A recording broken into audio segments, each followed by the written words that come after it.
3 ప్రశ్నలు వేద్దామని చెప్పేసి అనుకుంటున్నాను. ఆల్రెడీ ఒక రోజు లేదా 2 రోజులు మాత్రమే నిర్వహిస్తున్నారు కదా, ఇది 3 రోజులు నిర్వహించాల్సిన విశిష్టత ఏంటి, దీని విశేషం ఏంటి అనేది ఒకసారి చెప్తే దాని గురించి కూడా తెలుసుకుంటారు అందరు. రెండో ప్రశ్న, ఈ దేహంతో మనం చేసిన కర్మల్ని ప్రకారం మనకి అయితే స్వర్గలోక ప్రాప్తి లేదంటే నరకలోక ప్రాప్తి మనం చేసుకున్న కర్మని బట్టి ఉంటుంది. సో ఈ ప్రపన్నులు అయ్యారనే విషయం మనకి, అంటే ఇప్పుడు ఇది మనకి వాళ్ళకి ముక్తి మార్గంలోకి వెళ్ళారా లేదా అనేది ఎలా తెలుస్తుంది? ఇప్పుడు మనము ముఖ్యంగా తల్లిదండ్రులకి కొడుకులు చేయాల్సిన బాధ్యత ఉంది. సో కొడుకులు చేస్తే వాళ్ళ ఆత్మ ఇలా ప్రయాణిస్తుంది అని చెప్పేసి అని అంటారు. కొడుకులు లేని వాళ్ళకి చేయాల్సిన సిచ్యువేషన్ ఏంటి? ఒకవేళ ఉన్న వాళ్ళు చేస్తే వీళ్ళ కర్మల సంగతి ఏంటి? ఉత్తరాభద్ర నక్షత్రే శ్రావణే సౌమ్యవత్సరే ఆవిరాసీద్ గురు శ్రీమాన్ నారాయణయతీశ్వరః శృత్యగ్రవేద్య నిజదివ్య గుణస్వభావః ప్రత్యక్షతాముపగతస్థిహ రంగరాజః వస్య సదా భవతు తే యతిరాజ తస్మాత్ శక్తస్వకీయ జనపాప విమోచనే త్వం. అస్మద్గురుభ్యో నమః. ఏ భగవద్బంధువులారా, భగవంతుని యొక్క కృపాకటాక్ష విశేషం వలననే మనకి ఒక మానవ జన్మ లభిస్తుంది. ప్రాణి అనంటే అనేక రకమైనటువంటి ప్రాణములు కలిగిన ప్రతి ఒక్కటి ప్రాణిగా ఉంటుంది. జీవము కలిగినటువంటివన్నీ జీవులుగా ఉన్నాయి. అయితే వీటిలో ప్రాణినాం బుద్ధి విశేష, ఈ బుద్ధి విశేషము కలిగినటువంటి ప్రాణులే చాలా శ్రేష్టమైనవని నిర్ణయించారు. ఎన్నో రకాలైనటువంటి జీవజాలం ప్రతి ఒక్కటి ఆహార వ్యవహారాలతో కొన్ని మనకి పోలికలు కలిగి ఉన్నప్పటికీ ప్రాణినాం బుద్ధిజీవినః అని, బుద్ధి ప్రధానముగా కలిగినటువంటి మనము చాలా శ్రేష్ఠులము. ఇలా శ్రేష్ఠులము అవ్వడానికి మనము కారణమా అంటే కాదు. భగవంతుని యొక్క అవ్యాజ కరుణా కటాక్షం వల్ల మనని ఉత్తమమైనటువంటి ఒక స్థితి రావాలి అని సంకల్పించి, ఎక్కడ వీళ్ళని పంపిస్తే బాగుంటుందని ఆయన సంకల్పించి పంపిస్తే ఆయా కుటుంబాల్లో చేరతాం. మరి దానికి కూడా ఏమైనా కారణం ఉన్నదా అని అంటే, ఎవరైనా సరే భగవంతుని వైపు దృష్టి మరల్చి తమ మనస్సుని కొద్దిపాటి యోగములో కలిపినట్లయితే కనుక అలాంటి వాడు క్రమక్రమముగా జన్మలు దాటుకుంటూ ఏది ముక్తి అనబడుతుందో దాన్ని పొందగలుగుతాడు. ఇది ప్రధానం. మనకి ప్రతి జీవికి అత్యంత ముఖ్యమైనటువంటి ఏమిటి అంటే ముక్తి అని గుర్తుపెట్టుకోవాలి మనం. ముక్తి అని అంటే విడివడుట అని అర్థం. ఆ విడివడుట అనేది తెలియకపోతే బంధంలో ఉంటాం. ఈ బంధాన్ని చూసి మురిసిపోతూ ఉంటాం. నిజానికి మనలో ఒక జ్ఞానము అనేది కనుక ప్రవేశించిందంటే మనం కోరుకునేది ముక్తే. ఇంకా ముక్తి మనం కోరుకోలేదంటే మనం జ్ఞానవంతులము కాము అని తెలుసుకోండి. మరి ముక్తి అంటే ముక్తానాం పరమాగతి.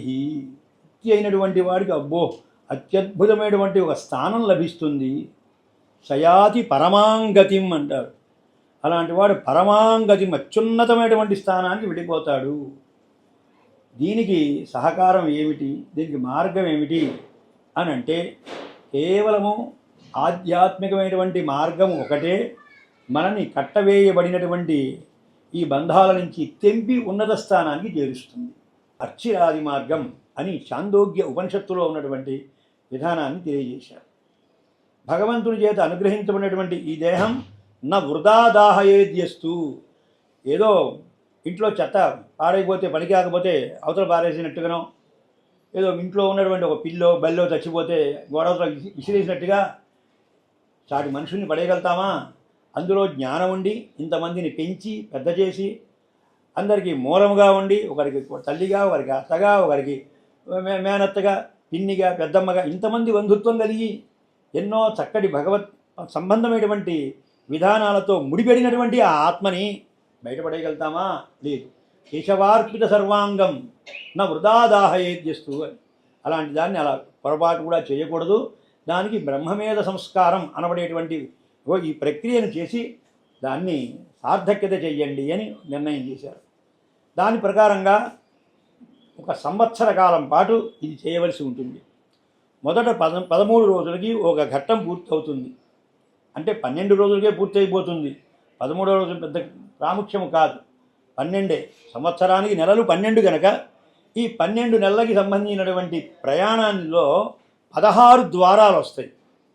16 ద్వారాలు దాటితే అప్పుడు మనకి యమలోకంలో పెద్ద సభ, ఆ సభలో నువ్వు పుణ్యాత్ముడివా పాపాత్ముడివా అని ఏర్పరిచి మళ్ళీ ఏ దేహం ఇవ్వాలనేది అక్కడ జరుగుతుంది నిర్ణయం.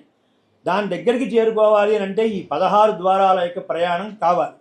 ఆ 16 ద్వారాలని 16 మాసికాలుగా పూర్తి చేసి అది పూర్తయిన తర్వాత సంవత్సర విమోకం అనే పేరుతో ఇక ప్రయాణం ఉండదు, అయిపోయింది.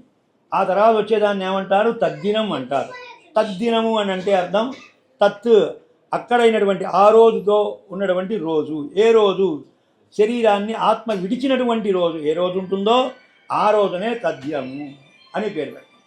అదే ప్రతి సంవత్సరం పెడుతుంటే దానికి ఏం పేరు? ఆబ్దీకము అని పేరు. అబ్దము అంటే సంవత్సరం, సంవత్సరము సంబంధించినటువంటి రోజు కనుక ఆబ్దీకము అంటారు. ఇవి సామాన్యంగా ఉపయోగించే పదములు. కానీ దీనికంటే భిన్నంగా ఉన్నటువంటిది శ్రీ వైష్ణవ సంప్రదాయం. శ్రీ వైష్ణవ సంప్రదాయం భాగవత సంప్రదాయం అని అంటారు. ఈ భాగవత సంప్రదాయంలో పూర్తిగా ఆత్మ పరమాత్మల యొక్క సంబంధమే. పితాచ రక్షక శేషి జ్ఞాత జ్ఞేయో రమాపతి అని అంటూ మనందరికీ పరమాత్మతో ఉన్నటువంటి సంబంధాన్ని నవవిధ సంబంధాలు అత్యద్భుతంగా తెలియజేశారు.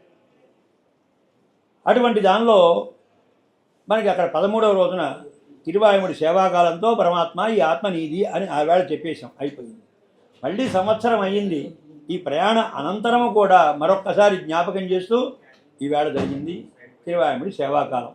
దీనిలో ప్రతి పదము ప్రతి భాసురము పరమాత్మని స్తుతిస్తూ ఉంటాయి. ఎవరైతే కనుక భక్తి శ్రద్ధలతో దీన్ని చదువుతారో, ఎవరి కోసమై చదువుతారో వారికి కూడా ముక్తి లభిస్తుంది అని ఉన్నది. ఆ కారణంగా ఈ ప్రక్రియ అంతా అయిపోయింది. నిజానికి ప్రేతత్వము అనేటువంటిది ఆవేళ 10వ తారీఖుతోనే వెళ్ళిపోయింది. ప్రేతపరం ప్రేత శబ్దో నాస్తి అని అంటూ ఆవేళ చేసేసాను. ఆ తర్వాత నుంచి ఉన్నది మాత్రం కేవలం ఆత్మ. ఈ ఆత్మ అనేటువంటిది పోతుందా? పోదు. నైనం చిందంతి శస్త్రాన్ని నైనం దహతి భావక నచైనం క్లేదయంత్యాపో నచోటేతి మారుత అని దీని గురించి భగవద్గీతలో ఆత్మ గురించి అనేక గుణాలు చెప్పాడు. ఇది ఎప్పటికీ ఉండేది నాయన, శాశ్వతమైనటువంటిది. ఇప్పుడు ఆ ఆత్మను దానికోసం చేసేటువంటి ప్రక్రియ ఇదంతా సాగుతుంది. ఆ ఆత్మ ఏం స్వీకరిస్తుంది అని అంటే సుకృత దుష్కృతాలని మాత్రమే స్వీకరిస్తుంది. పుణ్యమా పాపమా ఈ రెండింటిని అవి 2 సంచుల్లాగా పట్టుకొని ప్రయాణం సాగిస్తూ ఉంటుంది. పుణ్యం చేసినట్లయితే ఆ మూటలో పుణ్యం ఉంటే పుణ్య మార్గంలోకి తీసుకెళ్ళిపోతుంది. అలాగనే పాపాన్ని మూట కట్టుకుంటే పాపపు మార్గాల్లోకి ఆత్మ వెళ్ళవలసి వస్తుంది. పాపినాం పాపభోగార్థం యామ్యమార్థముదాకృతం. పాపులైనటువంటి వాళ్ళకి పాపానుభవం కోసమని యమ మార్గాన్ని ఏర్పరిచారట. అలాగనే పుణ్యం చేసినటువంటి వారికి వాళ్ళందరికీ కూడా స్వర్గద్వారముపాహృతం, స్వర్గలోకాలు అనేటువంటివి ఏర్పాటు చేశారు. లోకంలో ఈ రెండే కదా అందరం చేసేది, పాపమో పుణ్యమో చేస్తాం, తెలుసో తెలియకో జరిగిపోతూ ఉంటాయి. మరి చేసిన దానికి ఫలితం అంటూ ఒకటి చేయాలి కదా, అనుభవించాలి కదా. ఆ అనుభవించడం కోసం పాపం చేసిన వాడు తప్పకుండా ఆ యమలోకానికి తీసుకెళ్ళి అనేక శిక్షలు వేసి ఆ తర్వాత మళ్ళీ భూలోకానికంటే క్షీణే పుణ్యే మధ్యలోకం విశంతి, అక్కడి నుంచి మళ్ళీ ఇక్కడికి వస్తాడు. పునర్దరిద్ర పునరేవ పాపి, అలా ఇక్కడ పుడుతూ ఉంటాడు. మరి స్వర్గలోకంలోకి వెళ్ళిన వాడిని బ్రహ్మాండంగా గౌరవం చేస్తారు, ఆనందంగా గడిపింపజేసి నాయనా నీ పుణ్యం పుచ్చింది, అయిపోయింది, కాబట్టి నీకు మోక్షమా అంటే మోక్షం కాదు, నువ్వు పుణ్యం చేసుకున్నావు, పుణ్యము యొక్క ఫలితాన్ని అనుభవించావు, మళ్ళీ కిందకి వెళ్ళి భగవత్ సంబంధం పొందుకో అని పంపించేస్తారట. అక్కడి నుంచి అతను వచ్చేస్తాడు. పుణ్యం చేసిన వాడు భూలోకంలో ఎక్కడ పుడతాడు? శుచీనాం శ్రీమతాంగేహే యోగభ్రష్టో అభిజాయతే. ఎక్కడ పడితే అక్కడ పుట్టాడు ఉత్తముడైనటువంటి వాడు. ఏ ఇంట్లో అయితే పవిత్రమైనటువంటి సాధన సాగుతుందో, ఏ ఇంట్లో ప్రశాంతత ఉంటుందో, ఏ ఇంట్లో దారిద్ర్యం ఉండదో ఆ ఇంట్లో వచ్చి మనం పుడతాం. మనం కోరుకోకుండానే మనకు శరీరం వస్తుంది, మనకి ఒక సంపద ఏర్పడుతుంది, మనకు ఒక మార్గం సిద్ధంగా ఉంటుంది. దీనికోసం ఎంత కష్టపడుతుంటారు లోకంలో.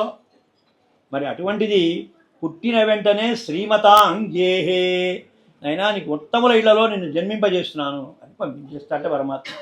వాళ్ళే ఆగర్భ శ్రీమంతులు. కొన్ని చోట్ల పుడితే ఆగర్భ దరిద్రులు అంటారు. పుట్టుకతోనే వాడు దరిద్రంతో పుడతారు కొంతమంది. అట్లాగా కాకుండా పాపపుణ్యముల యొక్క ప్రసక్తి లేకుండా మరొకటి ఉన్నారు. వాళ్ళని ఏమంటారు తెలుసిన? ప్రపన్నులు అంటారు. ప్రపన్నులు అంటే భగవత్ సంబంధము కలిగినటువంటి జ్ఞానం కలిగినటువంటి వాళ్ళు. శరణాగతియే ప్రధానం. మాకు పాపము వద్దు, పుణ్యము వద్దు, ఇది మా విధి. పరమాత్మ ఆయన గొప్పవాడు, ఆయనకి శేషత్వంగా కైంకర్యం చేసుకుంటూ జీవించడమే మా ప్రధాన లక్ష్యం. కానీ ఇది చేస్తే పుణ్యమా, ఇది చేస్తే పాపమా ఇంక అనవసరం. ఇది భగవంతుని విధి, ఇది భగవత్ కైంకర్యము, భగవత్ ప్రీతికరము, భాగవత ముఖ ఉల్లాసము అని అంటే ఆ పని చేసేయడమే. ఇలా చేసినటువంటి వారు మరణిస్తే ఈ పాపలోకం సంబంధం లేదు, పుణ్యలోక సంబంధం లేదు. వారికి సమార్గశ్చ అర్చరాదిశ్యాత్. ఆ మార్గం పేరే చాందోగ్యంలో కౌశికి అనేటువంటిది, సుబాలోపనిషత్తు అనేటువంటి వాటిల్లోనూ, గీతాదిషు విస్తృత, భగవద్గీతలో కూడా వీటిల్లో విస్తృతంగా చెప్పబడింది ఏమిటి అని అంటే అర్చరాది గురించి చెప్పబడింది. ఆ మార్గంలో ఈ ప్రపన్నుడైనటువంటి వాడు భగవద్భక్తుడై, స్వామి నీ దయ తప్ప మరొకటి ఏమీ లేదు, నీ కరుణాకటాక్షముల వల్లనే ఈ ఆత్మకి ముక్తి, నేను కనుక ఎక్కడున్నా అక్కడున్నా సరే నీ సేవలోనే జీవించాలి. 2-3 ప్రశ్నలు వేద్దామని చెప్పేసి అని అనుకుంటున్నాను. సో ఏంటి అని అంటే, ఇప్పుడు మనము మీరు చెప్పిన దాని ప్రకారం, సో ఇక్కడ మనము ఈ దేహంతో మనం చేసిన కర్మల్ని ప్రకారం మనకి అయితే స్వర్గలోక ప్రాప్తి లేదంటే నరకలోక ప్రాప్తి మనం చేసుకున్న కర్మని బట్టి ఉంటుంది. ఆ తర్వాత అవన్నీ దాటి ఒక్కసారి వాళ్ళు వైకుంఠానికి చేరాలి అని అంటే వాళ్ళు ప్రారంధంలోంచి బయటికి వచ్చేసి వాళ్ళు ప్రపన్నులు అయితేనే కుదురుతుందని చెప్పారు కదా. సో ఈ ప్రపన్నులు అయ్యారు అనే విషయం మనకి అంటే ఇప్పుడు ఇది మనకి వాళ్ళకి ముక్తి మార్గంలోకి వెళ్ళారా లేదా అనేది ఎలా తెలుస్తుంది? సో అదొక ప్రశ్న. రెండో ప్రశ్న ఏంటి అని అంటే, ఇప్పుడు మనము ముఖ్యంగా తల్లిదండ్రులకి కొడుకులు చేయాల్సిన బాధ్యత ఉంది. సో కొడుకులు చేస్తే వాళ్ళ ఆత్మ ఇలా ప్రయాణిస్తుంది అని చెప్పేసి అని అంటారు. కొడుకులు లేని వాళ్ళకి చేయాల్సిన సిచ్యువేషన్ ఏంటి? ఒకవేళ ఉన్న వాళ్ళు చేస్తే వీళ్ళ కర్మల సంగతి ఏంటి? అంటే ఇప్పుడు పిల్లలు చేసిన దాని ప్రకారం వాళ్ళ తల్లిదండ్రులకి ఆ కర్మ అనేది, వాళ్ళకి ఆ మార్గం అనేది కుదురుతుంది అంటారు కదా. సో వీళ్ళు లేకుండా ఉన్న వాళ్ళ పరిస్థితి ఏంటి? ఒకవేళ వీళ్ళు చేసిన తర్వాత వాళ్ళు అంతకుముందు అంటే వాళ్ళ కర్మానుసారం కూడా వెళ్ళాల్సి ఉంటుంది కదా. సో వాళ్ళ కర్మానుసారం వెళ్ళాల్సిన దానికి పిల్లలు చేసిన దానికి తోడవుతుందా లేకపోతే వేరవుతుందా, ఎలా అవుతుంది? నెక్స్ట్ ఒకవేళ పిల్లలు చేయకపోతే వాళ్ళ కర్మ ఎలా ఉంటుంది? ఈ 2 రకాల ప్రశ్నలు అనమాట. సో అది నాకు మీరు చెప్తే బాగుంటుందని అనుకుంటున్నాను. దీనిలో మొదటిది ముక్తి మార్గంలోకి ప్రపన్నులు ఎలా అయ్యాడు అని గుర్తించడం అని అన్నారు. ఎలా గుర్తించడం? ఒకళ్ళు గుర్తించడం కోసం ప్రపన్నత్వం ఎప్పుడు కాదు, అంటే మనకి తెలియడం కోసం మనం ప్రపన్నులం అయ్యామంటే ఒకటే మార్గం. శాధిమాంత్వాం ప్రపన్నం అని అర్జునుడు కృష్ణుడిని యుద్ధరంగంలో అడుగుతాడు. భగవద్గీతలోనే వస్తుంది 11వ అధ్యాయంలో. శాధిమాంత్వాం ప్రపన్నం, ఒక ప్రపన్నుడైనట్టుగా నీ దగ్గరికి వచ్చినటువంటి నన్ను ఇక శాసించు అన్నాడు. ప్రకృష్ట అన్న అంటే ఎవరైతే గనక తను పూర్తిగా సరెండర్ అవుతాడో వాడే ప్రపన్నుడు. సాధనాంతరం, మంత్రాంతరం, కర్మాంతరం, దేవతాంతరం వదలాలి. వదిలిన వాడే ప్రపన్నుడు. ఒక దేవుడి మీద సగం విశ్వాసం, ఇంకో దేవుడి మీద సగం విశ్వాసం, ఇవి పనికిరానటువంటి వాడు ప్రపన్నుడు. ప్రహ్లాదుడు ఉన్నాడు, ఎవరి మీద పెట్టుకున్నాడు? పూర్తిగా నారాయణుడి మీద. ఎన్నైనా సరే అదే పదాన్నే ఉచ్చరించాడు. పరమాత్మ ఇతని కోసం రూపం మార్చుకుని మరీ వచ్చాడు. అది భగవత్ వాత్సల్యం అనేటువంటిది. కాబట్టి అతను ఎవరు? ప్రపన్నుడు. అలాగనే ధ్రువుడు కానీ, గజేంద్రుడు కానీ, గజేంద్రుని విషయంలో పోతన గారిని తప్పు పట్టారు ప్రపన్నులు, పెద్దలైనటువంటి వారు. ఎందుకనంటే పోతన గారు పద్యాలు రాస్తూ కలడు కలండను వాడు కలడో లేడో అన్నాడు. అనొచ్చా లేడో అనే పదం? అది పెద్ద పొరపాటు. అందుకని పోతన గారి పద్యాలు దేవాలయాల్లో చదివే అవకాశం లేకపోయింది. ఆ ఒక్క పదం లేకపోతే ఈవేళ సేవాకాలం ప్లేస్లో పోతన గారి పద్యాలు ఉండేవి. అంత గొప్పగా ఉన్నటువంటి పద్యాల్లో ఈ పొరపాటును కూడా పరమాత్మ విషయంలో సందేహం రాకూడదు. ప్రపన్నత్వం చెడిపోయింది పోతన గారికి. అంటే ఆయన మనం నిందించడం అని కాదు, కానీ అంత గొప్పగా రాసినటువంటి భాగవతంలో గజేంద్రుడు ఆయన అనుకుంటున్నాడు అనే వాదం కూడా రాకూడదు. అదే వ్యాసుడు అన్నప్పుడు అలా అనలేదు. కనుక ప్రపన్నుడైనటువంటి వాడు పాలముంచినా నీట ముంచినా నీదే భారం అనాలి. అది అలా అన్నవాడేవాడు రామదాసు గారు అన్నారు, స్వామి నాకు ఏమీ లేదు, నువ్వేం చేసినా నీవేనయ్యా, అంతా నీదే అన్నాడు. కాబట్టి ప్రపన్నుడైనటువంటి వాడు సర్వకాల సర్వావస్థల యందు పరమాత్మకి ఒప్పగించి ఉండుట అని. పరమాత్మకి ఏమిటి ప్రీతికరమైనటువంటి విందా చెప్పిన కైంకర్యం అనేటువంటిది? ఇది నాది కాదు, ఈ వస్తువు నీది అని చెప్పడం కోసం బొట్టు. ఈ బొట్టు ఎందుకు పెట్టుకున్నాం మనం? అది అలంకారం కోసం పెట్టుకున్నామా? చిచి స్వామి, నాలో అహంకారం లేదు, నువ్వు ఇచ్చినటువంటి దానికి ప్రతీకగా ఇదిగో ఈ బొట్టు. ఒక పార్టీలో చేరాడంటే ఆ ఇంటి మీద ఏం పెడతాడో? జెండా పెడతాడు. ఆ జెండా చూసి ఓ వీడు తెలంగాణ పార్టీ వాడో, అదే వీడు తెలుగుదేశం పార్టీ వాడో మనం గుర్తుపడుతున్నాం కదా. అలాగే ఈ బొట్టు బట్టి వీడు ప్రపన్నుడు, వీడు విష్ణువు సంబంధించినటువంటి వాడు. ముప్పున కాలకింకరులు ముంగిట వచ్చినవే, ఆ కాలకింకరులే ముందుకు వచ్చినా సరే, ఏ కంఠ లగ్న తులసి నదినాక్షమాల, ఏ బాహుమూల పరిచిన్నత శంఖచక్ర, వీళ్ళని చూస్తేనే యమదూతలు దండం పెడతారు. అమ్మో వీడు ఎప్పుడూ కూడా నారాయణ తత్వాన్ని చెప్పేటువంటి వాడు, వీడు తప్పెందుకు చేస్తాడు? వీడు పూర్తిగా ప్రపన్నుడైనటువంటి వాడు. వీడు సగం సగం ఉన్నాడు అనుకోండి, తప్పు చేసి ఉంటాడు. కాబట్టి వాడు వచ్చి ఆకారాన్ని చూసి మోసపోరు వాళ్ళు. కాబట్టి మనలో పండ్యాము అని అంటే బొట్టు వస్తుంది. పరమాత్మ 12 రకాలుగా ప్రధానంగా కీర్తించబడ్డాడు ఆగమాల్లో. కేశవాది 12 నామాలు. ఈ 12 నామాలని మనం మర్చిపోకుండా ఉండడం కోసం కేశవ, నారాయణ, మాధవ, గోవింద, విష్ణు, త్రివిక్రమ, వామన, శ్రీధర, ఋషికేశ, పద్మనాభ, దామోదర అని ఈ 12 చోట్ల నామాలు పెట్టుకోవాలి. ఇది పెట్టుకుంటే సర్వాంగములు పరమాత్మకే సంబంధించి. అలా వెళ్ళి నువ్వు దాసోహం సమర్పించారనుకోండి, ఈవేళ పరమాత్మ ఎంత సంతోషపడతాడు మిమ్మల్ని చూసి. 12 వృద్ధపుండ్రాలు పెట్టుకుని స్వామికి నమస్కారం పెట్టాడంటే ఇంతకంటే సంస్కారం త్రవడ కావాలి. ఇది పరమాత్మ, ఇది నిత్యం ఉండవలసినటువంటిది. ఇవి ప్రపన్నుని యొక్క లక్షణములు. మంత్రాంతరం, ఇంకో మంత్రం జోలికి అక్కర్లేదు. అన్ని మంత్రములు ఇందే ఆవహించను. అన్నమాచార్య లాంటి మహాజ్ఞాని చెప్పాడు, ఎన్నో మంత్రాలు ఉండవచ్చు కాక అన్ని మంత్రాలు ఎక్కడున్నాయి అని అంటే ఒక్కదానిలో ఉన్నాయి. ఆ ఒక్కటే ఈ నారాయణ మంత్రం. అది ఇట్లాగా మంత్రాంతరం, దేవతాంతరం, సాధనాంతరం. వేరే సాధనాలు మనకు అవసరం లేదు. ఏం చెప్పినా సరే అంతర్వర్తిగా ఉన్నటువంటి స్వామికి చెందుగాక. సూర్యుడికి నమస్కారం కాదు, సూర్యబింబం ఏదో మండుతూ ఉంటుంది, గోళం అది, దానికి నమస్కారం కాదు సూర్యుడికి. సూర్యమండలంలో ఉన్నటువంటి సూర్యనారాయణుడు, ఆయనకి నమస్కారం చెందాలి. అలాగనే నిప్పులకు నమస్కారం కాదు, అవన్నీ మంటలు జరుగుతూ ఉంటాయి హోమాల్లో. దాని లోపల ఉన్నటువంటి అగ్నిమండలాంతర్వర్తి అయినటువంటి శ్రీమన్నారాయణుడు.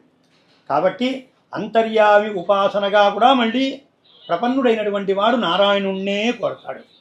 దీని గురించి పూర్వాపురాల్లో గతంలో చాలామంది ఎన్నో చర్చలు చేసిన తర్వాత మనవాళ మహామునుల వరకు, అంటే పూర్వాచారులు అంటారు వాళ్ళందరూ దీనిలో అన్నీ చూసి మనకి ఇదమేకం సునిష్పన్నం శాస్త్రజ్ఞానం బహుక్లేశం. శాస్త్రాలు మీరు ఎవరు చదవలేరు, అవి చాలా కష్టంతో కూడినటువంటి పని. శాస్త్రజ్ఞానం బహుక్లేశం, బుద్ధేహే చలన కారణం. బుద్ధి ఏమైపోతుంది? చంచలమైపోతుంది. వాయు ప్రాణం చూస్తే వాయువే గొప్ప అంటాడు, అగ్ని ప్రాణం చూస్తే అగ్నే, వామన ప్రాణం. దేని దాన్ని చూస్తే అదే గొప్పనంటే ఏం చేయమంటారు స్వామి? ఇన్ని గుళ్ళు ఉన్నాయి, ఇన్ని దేవతలు ఉన్నాయి, ప్రతిదీ ఎక్కడికి ఏ ఊరికి పోయినా సరే ఇది క్షేత్ర మహాత్మ్యం అండి, ఇది స్వయంభూ అండి, ఇది మరొకటి అని చెప్తుంటే దేనికేం చేయగలుగుతాం మనం? సరిపోతుందా? కాలదు. కాబట్టి శాస్త్రజ్ఞానం బహుక్లేశం, బుద్ధేహే చలన కారణం. ఏం చేయాలి? ఉపదేశాత్ హరిం బుద్ధ్వా చయేత్ సర్వకర్మసు. అన్ని వదిలిపెట్టి ఉపదేశముల ద్వారా పరమాత్మని తెలుసుకోండి. దాన్ని కనుక తెలుసుకున్నట్లయితే చివరికి ఏం తెలుస్తుంది? సర్వదేవ నమస్కార కేశవం ప్రతిగచ్చతి అనేది ఖచ్చితంగా సునిష్పన్నం అవుతుంది. ఇది ప్రపన్నం సంబంధించినటువంటిది. కొంచెం తర్వాత రెండవ దానిలో మరి పరంపర అనేటువంటిది ఒకటి. మరణించినటువంటి వాళ్ళకి పిల్లలు ఈ కార్యక్రమాలు చేయాలి అని శాస్త్రవిహితమైనటువంటి ప్రశ్న. ఖచ్చితంగా అందరూ చేసి చేయాల్సిందే. పిల్లలు లేకపోతే ఎట్లాగా అనేది ప్రశ్న. పిల్లలు లేకపోతే ఎవరైనా సరే ఆ గోత్రీకులైనటువంటి వాళ్ళు మొదట ప్రాధాన్యత, ఆ గోత్రంలో సగోత్రులైనటువంటి వాళ్ళు అది నిర్వహించాలి. సగోత్రంలో కూడా ఎవరికి దొరకడం లేదు. మేము ఎక్కడో వాడు అమెరికాలో ఉన్నాడు, ఎక్కడో పోయాడు. కానీ పోయినటువంటి వాడు మన సంస్కృతి సంప్రదాయాలని బాగా పాటించేటువంటి వాడు. మరి వారికి ఇప్పుడు ఎవరు చేయాలి? ఇక్కడి నుంచి వాళ్ళు వెళ్ళలేరు, అక్కడి నుంచి ఇక్కడ రాలేరు. అటువంటి సమయంలో ఎవరు చేయొచ్చు అంటే అనాథ ప్రేత సంస్కార స్వర్గలోకే మహీయతే. అనాథము అంటే ఆ వంశ పారంపర్యం లేనటువంటి వాళ్ళకి ఎవరు చేసినా సరే పుణ్యమే వస్తుంది అని. మరి ఆడపిల్లలు ఉంటారు, మగపిల్లలు ఉండరు. మరి అలాంటి వాళ్ళు ఏం చేయాలి అని అంటే వాళ్ళ పేరుతోనే వాళ్ళే కర్తృత్వంగా ఏర్పరిచి వేరే వాళ్ళు చేస్తారు. అంతేగాని ఆడవాళ్ళకి కర్మాధికారం లేదని మన శాస్త్రాల్లో చెప్పబడి ఉంది. అది ఎందుకనేది అయ్యా ఆడవాళ్ళకి ఎందుకు ఆ కర్మాధికారం లేదని కర్మ వాళ్ళు ఇంకో జన్మనివ్వాలి కాబట్టి జన్మ ఇచ్చేటప్పుడు మళ్ళీ ఎటువంటి ఈ ప్రభావాలు పడకూడదు. ఈ శవాల మీద దగ్గరికి వెళ్ళడము అది చూచి ఉద్విగ్నం చెందిపోతారు బాగా. అందువల్ల వారికి భర్త చేసినటువంటి ఏ పనిలోనైనా సరే భాగం వాళ్ళకి వెళ్ళిపోతుంది. కర్మ చేస్తే ఏ పుణ్యమైతే లభిస్తుందో ఆడవాళ్ళు ఒక భర్తని ఆశ్రయించుంటే అదే ఆ పుణ్యం వాళ్ళకి వచ్చేస్తుంది. దాంతోనే ముక్తి వాళ్ళకి. ఇక మేము చేస్తేనే వస్తుంది అనుకోక్కర్లేదు. షష్ఠిపూర్తి ఆడవాళ్ళకి లేదు, మగవాళ్ళకే ఉంది. భర్తకు 60 ఏళ్ళు వస్తేనే చెయ్యాలి అంతే. భార్యకి 60 ఏళ్ళు వచ్చిన తర్వాత మళ్ళీ చేసుకోక్కర్లేదు.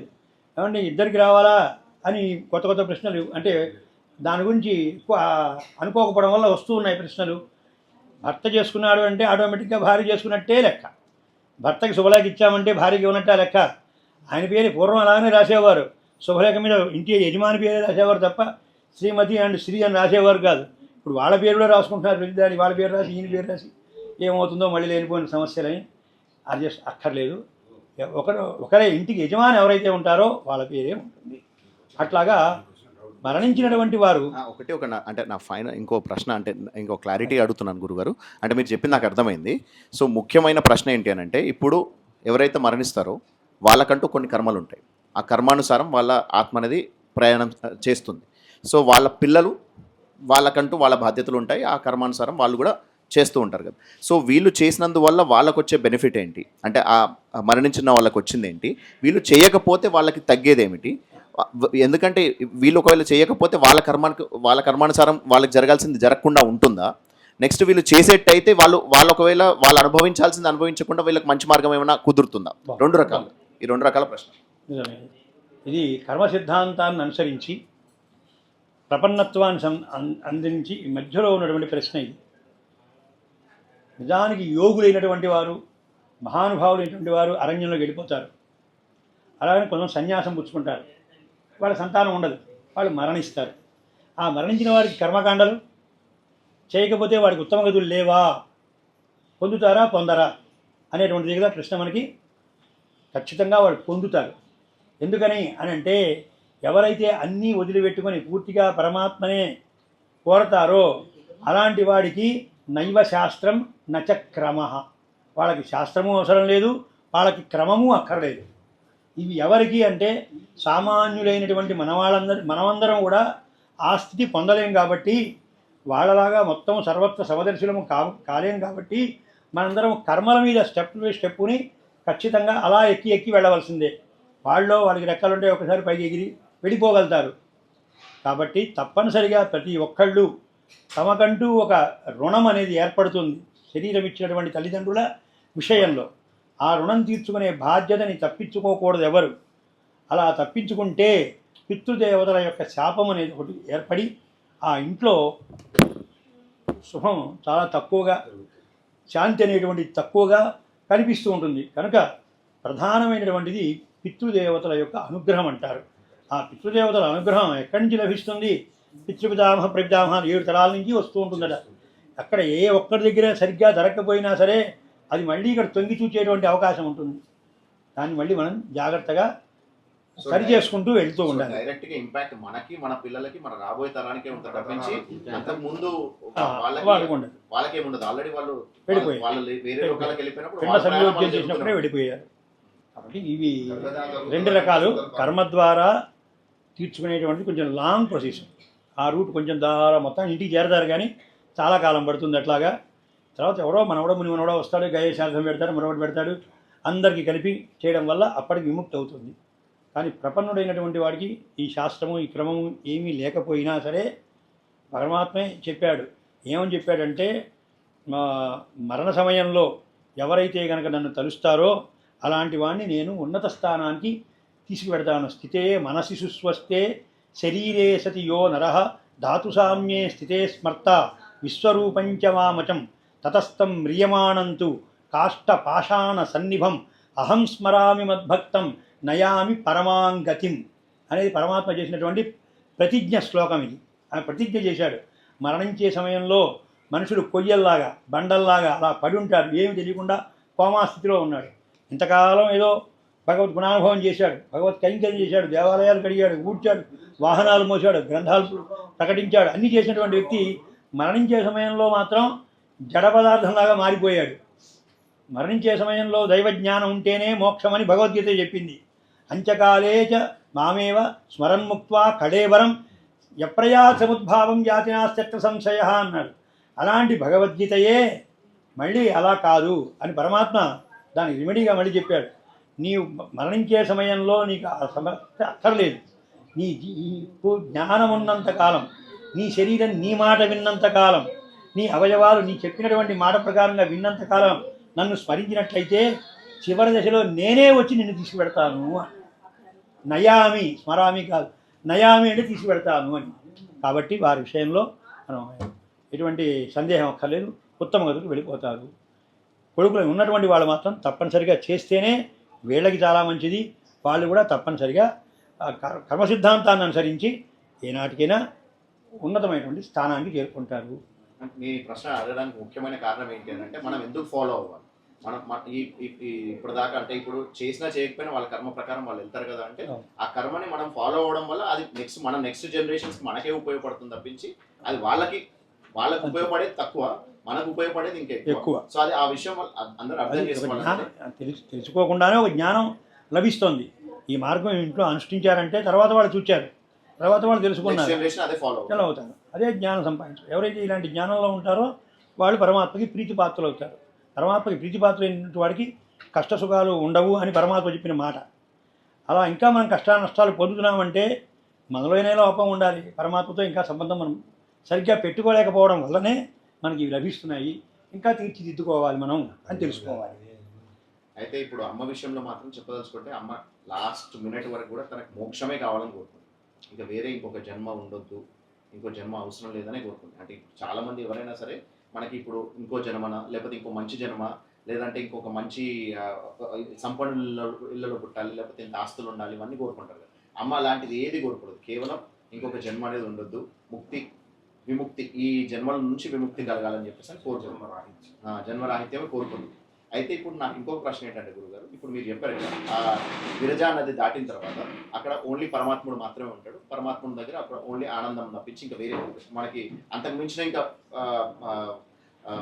లోకం కానీ ఆనందం కానీ ఇంకేది ఎక్కడ ఉండదు అని చెప్పేసి. అయితే ఇప్పుడు మనకి దేవతలు అనే వాళ్ళు ఉన్నారు కదా, ఆ దేవతలు ఎప్పటికీ అలాగే ఉంటారా, లేకపోతే ఈ పరమాత్మలో కలిసిన వాళ్ళలోంచి మళ్ళీ వేరే కొత్త దేవతలు వస్తూ ఉంటారు? వాళ్ళు దేవతలందరూ పరమాత్మ దగ్గరికి వెళ్ళరు. వాళ్ళు మనకంటే ఉత్తమ జన్మ అంతే. దేవతలందరికీ మనకంటే కొద్దిగా శక్తి ఎక్కువ.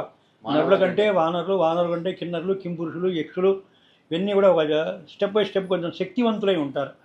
మనకు లేనటువంటి మాయలు వాళ్ళకి వస్తాయి అన్నమాట. అలా ఎక్కడ దాకా ఉన్నారు వీళ్ళందరూ అని అంటే విరజానది వరకు ఉన్నారు వీళ్ళందరూ కూడా. విరజానది అవతలకి వెళ్ళారు అని అంటే వాడు ఈ భూలోకం సంబంధించినటువంటి వాడు కానే కాడు. భూలోకం కాదు అసలు, ఈ దేనికి కూడా ఈ ప్రకృతి ప్రభావంకి సంబంధించినటువంటి వాడు కాదు, అక్కడే ఉంటాడు. అది త్రిపాద్విభూతి, ఎంతో పెద్ద స్థలం అది. ఇది ఒక్క భాగం అని. ఈ భూలోకం అంతా కలిపితే ఒక భాగం అయితే 3 భాగాలు అక్కడ ఉంటుంది. ఎంతో పెద్ద ఖాళీ స్థలం. ఎంతమంది వెళ్ళినా సరే అందరికీ దగ్గరగా పరమాత్మ ఉంటాడు. సహా ఏకదా భవతి, ద్విధా భవతి, త్రిధా భవతి అని ఎవరికి వాళ్ళకే వాళ్ళవాడేనా అన్నట్టుగా కనిపిస్తూ సేవలు ఇస్తూ ఉంటాడు. అక్కడే ఆనందంగా ఉంటారు. ఇప్పుడు పరమాత్మ ఉంటాడు, మనం ఈ మూల ఉన్నాం అని అనుకోక్కర్లా. ముక్తులైన ప్రతి ఒక్కడు పరమాత్మ పాదాల దగ్గర ఉన్నట్టే ఉంటాడు. అది అక్కడే తలై చేరుతూ అంటారు నమ్మాడు. ఈ తల నీ పాదాల దగ్గర పెడుతున్నావు, నాకు ఎంత ఆనందంగా ఉంది, ఎంత ఉంది. చిన్నపిల్లవాడు తల్లి స్తన్యపానం తీసుకుంటుంటే ఎంత ఆనందం ఉంటుందో అలాగ ముక్తాత్మైనటువంటి వాడు పరమాత్మ పాదాలు అలా పట్టుకుని దాన్ని తోసేయకండి, ఇక్కడే ఉంచండి, ఇక్కడే ఉంచండి అని ఎవరికి వాడు ఆనందం అనుభవిస్తూ ఉంటాడు. అలాంటి స్థానం ప్రతి ఒక్కరికి. అది త్రిపాద్ విభూతి. ఇదంతా లీలా విభూతిలో ఒక పాదమే, అంత పెద్దది. గురుగారు, ఇప్పుడు చాలామంది అంటే ఇప్పుడు ఈ ప్రశ్న అనేది చాలామందికి ఉంది.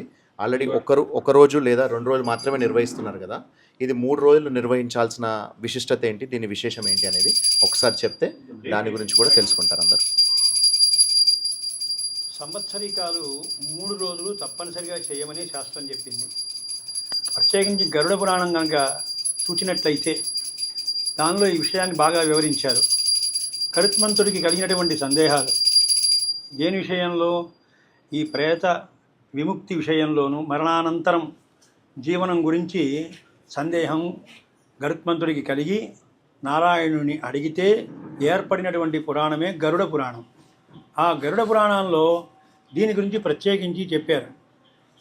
ఇక 16 పురాలు దాటిపోయిన తర్వాత 3 రోజులుగా తప్పనిసరిగా ఈ సంవత్సరికాలు ఆచరించండి.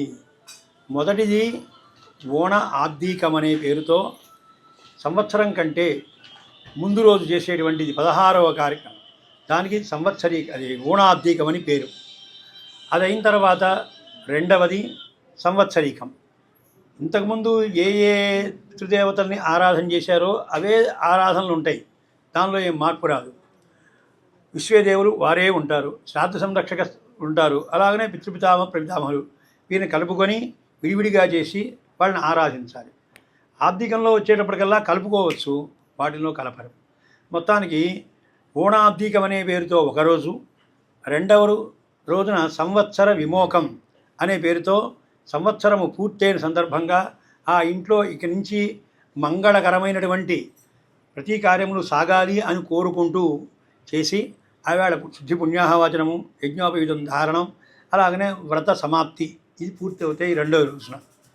మూడవ రోజున కేవలం ప్రత్యాబ్దీకము.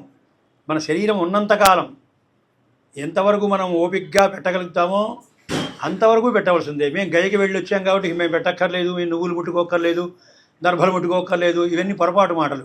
సగం సగం తెలిసి తిరిగి చెప్పడం. ఎన్ని పుణ్యకార్యాలు చేసినా సరే తరగనంత దూరంలో ఉంటాం మనం పుణ్యానికి. కనుక ధర్మ సంచయం అనేటువంటిది వదలకుండా చేస్తూ ఉండాలి. ఎక్కడెక్కడ ఎటువంటి విహితమైనటువంటివి మోక్షపురులుగా కీర్తించబడ్డాయో అయోధ్య, మధురామాయి, కాశీ, కాంచి, అవంతిక, ఎక్కడ అవకాశం ఉన్నప్పుడల్లా అక్కడ ఈ తిరోధ్యయనం అనబడేటువంటి ఈ శ్రాద్ధకర్మలు చేసుకుంటూ ఉండాలి. ప్రత్యేకించి సంవత్సరంకోసారి ఆ తిథి రోజున చేయడం ధర్మం. ఆవేళ నా ఇబ్బంది వస్తే కూడా దాన్ని ఎప్పుడు చేస్తారు మళ్ళీ అని అంటే, ఆ ఇబ్బంది తీరిన వెంటనే, అంటే మహిళ ఏదైనా వస్తే తీరిన వెంటనే మళ్ళీ పెట్టుకోవడము, లేదా అమావాస్యకి పెట్టడము, లేదా పెద్ద అమావాస్య పితృమావాస్యలు అని చేస్తామే ఆ సమయంలోనైనా చేసుకోవచ్చు. సో ఇప్పుడు బద్రికి వెళ్ళాము, కేదార్నాథ్కి వెళ్ళాము, సో ఇక్కడ మేము పెట్టము అనేది అలాంటి రూల్ ఏం లేదు. ఖచ్చితంగా మన ఈ దేహాత్మ ఉన్నంత వరకు సో ఖచ్చితంగా తల్లిదండ్రులకు ఈ మనం శ్రాద్ధకర్మలు అనేది ప్రతి సంవత్సరం ఆ రోజు నాడు చేయాల్సిందే అనేది పద్ధతి. సో ఇదే మీకు అందరికీ ఆల్రెడీ నేను ఫాలో అయ్యాను, ఇదే నేను ఫాలో అవ్వబోతున్నాను కూడా. సో కానీ మీకు అందరికీ నేను చెప్పాల్సిన ఉద్దేశం ఏంటి అంటే, గురువుగారు చెప్తే మనకు అందరికీ అర్థమవుతుందనే ఉద్దేశంతో ఇవన్నీ ప్రశ్నలు అడగడం జరిగింది. ఆ తర్వాత మీకు అందరికి కూడా నాకు తెలిసి అర్థమైందని అనుకుంటున్నాను. సో ఈ 3 రోజులు ఎందుకు సంవత్సరీకాలు జరుపుకుంటాము, ఈ సంవత్సరీకాలు జరుపుకునే ప్రాసెస్ ఏంటి, దాంట్లో ఈరోజు మేము ఏం చేసామనేది 2 రోజులు ఆల్రెడీ చూపించాను. ఇది 3వ రోజు నాడు కూడా మీకు ఇదే చూపిస్తూ ఉన్నాను. సో ఇలా అందరూ జరుపుకోవాలని కోరుకుంటున్నాను. ఎందుకంటే ఇది మన పిల్లలుగా మనం పుట్టినప్పుడు మన తల్లిదండ్రులకు చేయాల్సిన బాధ్యత. ఈ బాధ్యతని సక్రమంగా నిర్వహిస్తే అది మనకి, మన పిల్లలకి, మన తల్లిదండ్రుల నుంచి ఆ ఆశీర్వచనం అనేది మనకే మంచి జరుగుతుంది అనేది సో అందరికీ నేను చెప్పాలనుకున్న విషయం అనమాట. సో ఇంతటితో ఇది కంప్లీట్ అవుతుంది. సో గురువు గారిని మరింగండి కులశేఖరాచార్యులు గారు, సో ఆయన మనకి ఎన్నో రకాల విషయాలు మనకు ఆల్రెడీ చెప్పారు. మీకు ఇంకా కూడా ఏమైనా డౌట్స్ ఉండేట్టయితే నాకు కమెంట్స్లో మీరు ప్రశ్నలు వేసేట్టయితే అది ఖచ్చితంగా నేను మళ్ళీ గురువుగారి దగ్గర నుంచి తెలుసుకొని మీకు మళ్ళీ ఆ ప్రశ్నలకి సమాధానం అనేది మీకు ఆ కమెంట్స్ రూపంలో తెలియడం జరుగుతుంది. సో ఇంకేమైనా మీకు ప్రశ్నలు ఉండేట్టయితే మాత్రం కమెంట్స్లో తెలియజేయండి. Thank you. జై శ్రీమన్నారాయణ. జై శ్రీమన్నారాయణ.